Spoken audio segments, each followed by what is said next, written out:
नमस्कार, आपल्या स्वाद्रस मराठी चॅनलवर मी तुमचं मनापासून खूप खूप स्वागत करते। आज आपण 2 महिने टिकणारी आणि झटपट होणारी टेस्टी अशी शेंगदाणा चटणी कशी बनवायची ते पाहून घेणार आहोत। शेंगदाण्याचे खूप सारे फायदे आहेत। त्यामध्ये ओमेगा 3 आणि व्हिटॅमिन सी समृद्ध शेंगदाणे रक्तवाहिन्यातील अडथळे दूर करतात। शेंगदाण्यामध्ये व्हिटॅमिन सी आणि व्हिटॅमिन ई मुबलक प्रमाणात असल्यामुळे आपली त्वचा देखील चमकदार बनते। तसेच नियमित शेंगदाण्याचे सेवन केल्याने आपल्या शरीरामध्ये कोलाजनचे उत्पादन वाढून केस गळती देखील थांबते। अशी ही बहुगुणी शेंगदाण्याची चटणी कशी बनवायची ते लगेचच आपण पाहून घेऊया। शेंगदाणा चटणी बनवण्यासाठी इथे मी वाटीभर शेंगदाणे घेतलेले आहेत। कच्चे शेंगदाणे आहेत बघा हे। रोज रोज त्याच भाज्या किंवा लोणचं पापड खाऊन कंटाळा आला असेल तर तोंडी लावण्यासाठी अशी शेंगदाण्याची चटणी करून खा, नक्कीच तुम्हाला आवडेल। चला मग शेंगदाणा चटणी बनवण्यासाठी आपण गॅसवर पॅन गरम करायला ठेवलेला आहे।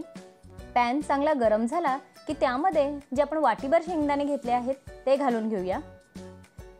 शेंगदाण्यांना छान तेल सुटेपर्यंत आपल्याला भाजून घ्यायचे आहेत, करपवायचे नाहीत आपल्याला त्यांना। ह्यामध्ये भरपूर प्रमाणामध्ये कॅल्शियम असतं, त्यामुळेच यांना गरिबांचा काजू देखील म्हटला जातो आणि ही चटणी खायला देखील खूप टेस्टी लागते। छान असे सगळ्या बाजूनी आपण फिरवत हे शेंगदाणे व्यवस्थित असे भाजून घ्यायचे आहेत, म्हणजे कच्चेपणा राहत नाही आणि पित्ताचा त्रास देखील आपल्याला होत नाही। आपले शेंगदाणे भाजत आलेले आहेत पण पूर्ण भाजलेले नाहीयेत बघा। थोडासा कलर त्यांचा चेंज झालेला आहे, मी तुम्हाला उचलून देखील दाखवते। याच्या साला अजून निघत नाहीयेत, म्हणजे ते परफेक्ट असे भाजून झालेले नाहीत। आपण दोन्ही बोटांच्या मध्ये शेंगदाणा दाबला तर त्याची साल निघायला पाहिजे, म्हणजे आपले शेंगदाणे चटणीसाठी व्यवस्थित भाजून निघालेत। शेंगदाणे छानपैकी भाजून झालेले आहेत बघा। शेंगदाण्यांचा कलर देखील चेंज झालेला आहे। मगाशी एकदम गुलाबी होते आणि आता बघा छान असे काळे स्पॉट त्याच्यावर आलेले आहेत आणि ह्याच्या साला देखील वेगळ्या होत आहेत आणि आपल्या शेंगदाण्यांनी देखील तेल सोडायला आता सुरुवात केलेली आहे। असे परफेक्ट शेंगदाणे आपण भाजून घेणार आहोत। आता आपण शेंगदाणे पॅन मधून एका ताटामध्ये काढून घेऊया आणि हे व्यवस्थित थंड करून घ्यायचे आहे। तुम्ही इथे बघू शकता छान असे मोकळे करायचे, त्याच्या साला देखील अलगद निघतात बघा। अशा हातावर घेऊन थोडेसे घासले ना तरी देखील सगळ्या साला निघतात। तुम्हाला जर साली सकट वापरायचे असेल तरी देखील वापरू शकता, पण मी चटणीसाठी सगळ्या साला या काढून घेते। शेंगदाणे छान थंड झालेले आहेत, त्यामुळे व्यवस्थित अशा आपल्याला साला मोकळ्या करता येत आहेत बघा। छान अशा हातावर चोळायचे। असे तुम्हाला जमत नसतील तर एक वाटी घ्या, वाटीनी थोडे थोडे प्रेस करून ते दाणे मोकळे करा, म्हणजे अलगद साला निघतात। काही साला काढायला झंझट लागत नाही बघा। छानपैकी साला व्यवस्थित अशा मोकळ्या होत आहेत। तुम्हाला जर साली सकट टाकायचे तरी टाकलं तरी काही हरकत नाही, तरीही चटणी ही चांगलीच होते बघा। आपण शेंगदाण्यांच्या सगळ्या साला काढून घेतलेल्या आहेत बघा। झटपट अशी चटणी होते ही, अगदी सालं काढायला पण 1-2 मिनिटं लागतात। आता आपण चटणी कशी करायची ते पाहून घेऊया। इथे आपण गॅसवर पॅन गरम करायला ठेवलेला आहे बघा। पॅन चांगला गरम झाला की ह्यामध्ये लगेचच आपण 1 चमचाभर तेल टाकून घेणार आहोत। तेल पण छान गरम झालं की लगेचच आपण वाटीभर शेंगदाणे जे मगाशी साला काढून घेतल्या होत्या त्या शेंगदाणे आपण ह्यामध्ये घालून घेणार आहोत आणि छान असे तेलामध्ये परतवून घ्यायचे आहेत। त्यामुळे शेंगदाणे चटणीची चव तर वाढतेच, पण ती अगदी 2-3 महिने टिकायला देखील मदत होते आणि त्यामुळे टेस्ट ही खूप छान लागते। आपण पोह्यामध्ये बघा शेंगदाणे तळून घेतो, किती छान लागतात ते पोह्यामधले, तशीच चव याची छान वाढते बघा।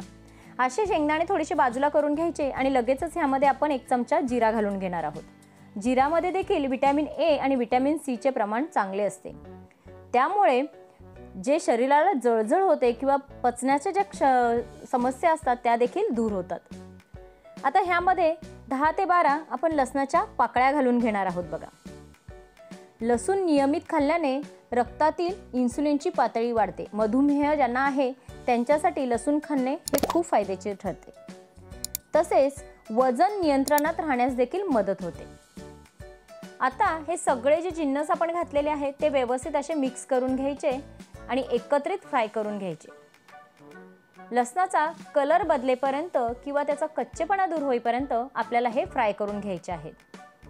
ही चटणी खायला खरंच खूप टेस्टी लागते। तुम्ही नक्की करून बघा, तुम्हाला नक्की आवडेल। गॅस बंद करून मी पॅन खाली उतरवलेला आहे बघा आणि आपले शेंगदाणे लसूण वगैरे व्यवस्थित असे फ्राय होऊन निघालेले आहेत बघा। अगदी 1 चमचा तेलामध्ये आपण हे सगळं व्यवस्थित असे फ्राय करून घेतलेले आहे। लसणाचा कलर देखील चेंज झालेला आहे, छान असा ब्राऊन झालेला आहे तो लसूण। खायलाही खूप क्रिस्पी लागेल हा, असाच खाल्ला तरी चालेल, पण आपल्याला तर चटणी बनवायची आहे, त्यासाठी आपण इथे मिक्सरचा भांडं घेणार आहोत आणि हे सगळं मिश्रण ह्यामध्ये घालून घेणार आहोत। आता ह्यामध्ये काही मसाले आपण टाकून घेणार आहोत। त्यासाठी सगळ्यात पहिल्यांदा इथे मी 2 चमचे लाल तिखट घालून घेते आहे। तिखटाचे प्रमाण तुमच्या आवडीनुसार तुम्ही कमी जास्त करा। त्यानंतर ह्यामध्ये 1 चमचा काश्मीरी लाल मिरची पावडर घालून घेते आहे। ही मिरची पावडर फक्त कलर येण्यासाठी वापरतो, ही तिखट नसते। लगेचच आपण ह्यामध्ये चवीनुसार मीठ देखील घालून घेणार आहोत। मीठ आणि मसाला व्यवस्थित टाकल्यानंतर आपण चमच्याच्या साहाय्याने मिक्सरच्या भांड्यातच आपण एकजीव करायचा आहे। पहिल्यांदा व्यवस्थित असे वरखाली करून घ्यायचे शेंगदाणे, म्हणजे सगळ्या शेंगदाण्यांना मसाला व्यवस्थित लागतो। आता हे आपण मिक्सरमध्ये फिरवताना चालू बंद करून फिरवायचं आहे, जाडसरच वाटायचं आहे। चटणी मी मिक्सरमध्ये फिरून आणलेली आहे बघा। आपण झाकण काढून बघूया, बघा किती छान दाणेदार चटणी आपली तयार झालेली आहे। तुम्हाला मी चमच्याने उचलून देखील दाखवते बघा। परफेक्ट प्रमाण घेऊन आपण जर ही चटणी बनवली तर एकदम छान बनते। जर तुम्ही बनवलेली चटणी सुकी वाटत असेल तर ह्यामध्ये 1 चमचा तेल तुम्ही टाकलं तरी देखील चालू शकतं। हे बघा, अशी चटणी आपल्याला बनवून घ्यायची आहे। त्यासाठी चटणी वाटताना मिक्सर चालू बंद करत जा मध्ये मध्ये। दाणेदार परफेक्ट शेंगदाण्याची चटणी आपली रेडी आहे बघा। आपण प्लेटमध्ये काढून घेऊया। काढताना किती मोकळी सुटसुटीत झालेली आहे बघा, जरा सुद्धा ती चिकट झालेली नाहीये। अशी चटणी तुम्ही मुलांना टिफिनमध्ये देखील चपाती बरोबर खायला देऊ शकता। खूप छान आणि टेस्टी लागते। अशी चटणी नक्की करून बघा। तुम्हाला जर माझा व्हिडिओ आवडला असेल तर प्लीज लाईक, शेअर आणि सबस्क्राईब करा। चला मग भेटूया पुढच्या व्हिडिओमध्ये।